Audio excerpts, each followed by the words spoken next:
Welcome to the Sports Trigger. I'm Jared with my co-host Travis.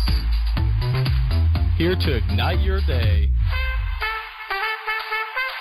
Hello everyone, this is the Sports Trigger, and today we're discussing grading college quarterbacks, whether that's getting harder with the spread offense. Travis, take it away. Yeah, I definitely think that a decade ago, it was very difficult for scouts to really look at different college quarterbacks, especially with the way the spread was just coming into play. But I think nowadays it may be a little bit easier. Granted, I still think it's very tough because it seems like that's, the thing to do in college football because, it's all about scoring points. But it also seems that the NFL's kind of adapted to that or adopted the spread style of offense, or at least I should say most organizations, not all organizations. But I definitely think it's more difficult than what it used to be because you don't see that many pro style formations for different programs. I mean, you have like Alabama, I can think of Washington, LSU, a lot of SEC teams, if you will. Michigan, right? Some Big Ten teams like Wisconsin, right? But for the most part, it's spread, a lot of under the center. So I definitely think it's more difficult to really grade than what it used to be. Granted, like I'm saying, though, 10 years ago, it's one thing to where it'd be extremely difficult. These days, not as much just because the NFL is kind of adopted to what college football is coming in to do. I think it's the opposite. I think back, when the spread was first coming into play, there weren't a lot of teams doing it, and usually the quarterbacks in the early days that were running the spread, they weren't, going to be great NFL quarterbacks for the most part. So it was a lot easier back then because you just still had a whole bunch of pro-style offenses, and, it was just a few quarterbacks here and there, but you looked at them and were like, oh, they're an athlete. And that was pretty much it. Now you have every team going, for the most part, going to the spread. So now it's a lot harder because you don't have that game film of other quarterbacks playing in pro-style offenses.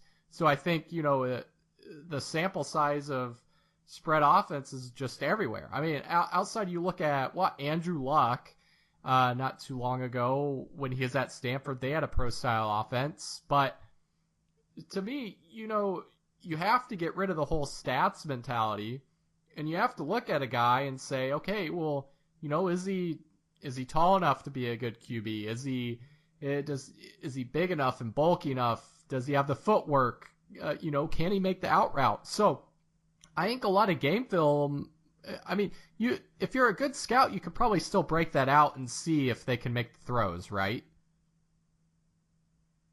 Yeah, exactly. I mean, that's something you could definitely do. I see with this, I look at one program in particular, and I think about Texas Tech, and I think about around 10 years ago, Graham Harrell when they had Michael Crabtree. It was probably less than 10 years when they had Michael Crabtree, but still, they've always been spread offense. That's what Leach had with that team, and I definitely agree. It was definitely more difficult because the sample size wasn't there. But I just think as far as if you're an organization that wants to run a lot more pro style, that isn't out there, or that film isn't out there for you to review and see and determine, okay, well, they're good under the spread offense, obviously, but how are they going to actually equate when it comes to pro style and looking off and changing things at the line, so on and so forth. Right, because in a lot of college offenses has the check me offense, so you go out there, you have a play called, they look there, and then they have to check back with the coach at, X amount of time left in the play clock to see if they should change it up. So, a lot of the, I want to say a lot of the audibling isn't going on by the actual quarterback. So that's one big thing. But yeah, the more and more you see spread offenses, especially the ones, and there's a big difference. So there's several different types of spread offense, right? So you have the ones that are just throwing bubble screens, handing off, little read options and stuff like that. But then you have the more air raid style, like a Texas Tech or, Washington State now, or Oklahoma State, or even, Florida State.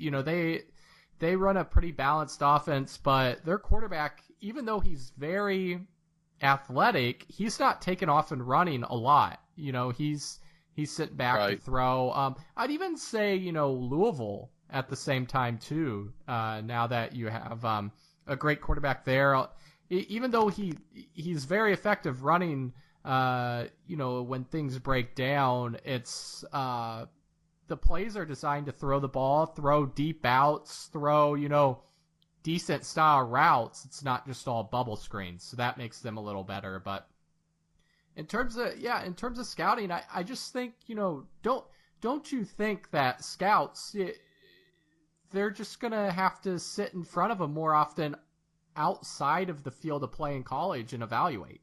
I wonder how much time they've increased evaluating out of the college field compared to what they used to.